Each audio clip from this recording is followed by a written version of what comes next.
Hey guys, I think it's time we finally have a chat about the studio.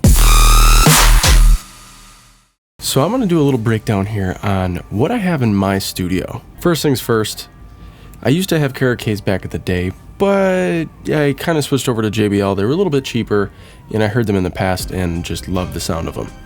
So I ended up getting two of the 305Ps, JBL, and they've honestly held up awesomely. There's nothing I can really say bad about them.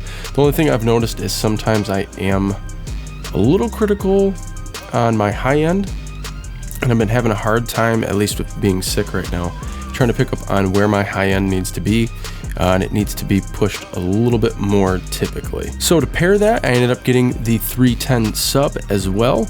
I was a little sad with the sub not coming in white to match the tops, but it's totally okay. It still slaps, and honestly, I was never a big person in believing in having a sub. I used to just rock tops and that was it until I got a sub, and I don't think I'll ever change back. Now to run these from the computer, I have a Scarlett 2i2. Yeah, I know, the whole joke with Scarlett 2i2, whatever. It runs great. Every once in a while there's some driver issues, but for the most part, runs amazingly.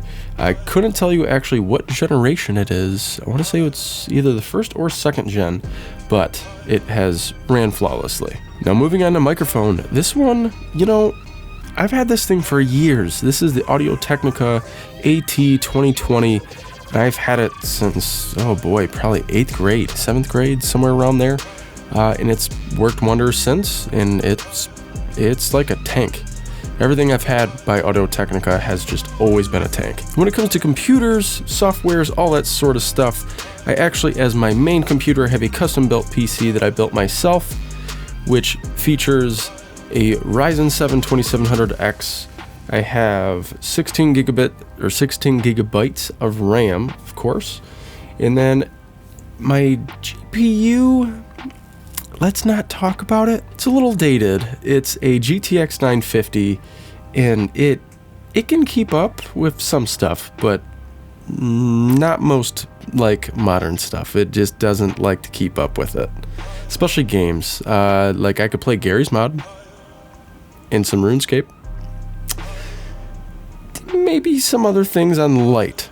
And I have a dual monitor setup to rock that out with, and it's just honestly amazing for multitasking and especially for lessons. Being able to see what they're working on and see a lesson plan or something I have planned out on the left or right screen at the same time is it just works perfectly. Then of course, when I make videos, I need a ring light, and of course I also have the awesome stuff up behind me, which I do have to fix that spot right there, because if any of you guys have ever made cloud ceiling, you know exactly what I'm talking about right there. It is the most annoying thing on this planet, that you spend hours and hours and hours and hours putting something together and it just constantly falls apart. It's great. Now as far as software, typically I just use Ableton. Along with Ableton, I have Serum, I use G-Clip, which is free, I use Voxengo Span, I use a couple other things from Kilohertz. I just recently got Nexus, and cannot forget Shaperbox. Definitely use Shaperbox on damn near everything. Other than that, I'm pretty bare bones. I like to use a lot of stock Ableton stuff. Of course, it's the stuff that comes in suite, not just the regular standard version of Live, but you can usually get away with some stuff in standard, especially with a lot of the free plugins in today's world. Also, if any of this gear sounds great to you, I'm going to put some links in the description below for you guys to check them out if you want to get anything for yourself. Hope you guys enjoyed today's studio breakdown. If you guys have any questions, of course, as always, put them in the comments below, and I'll see you guys in the next one. Deuces.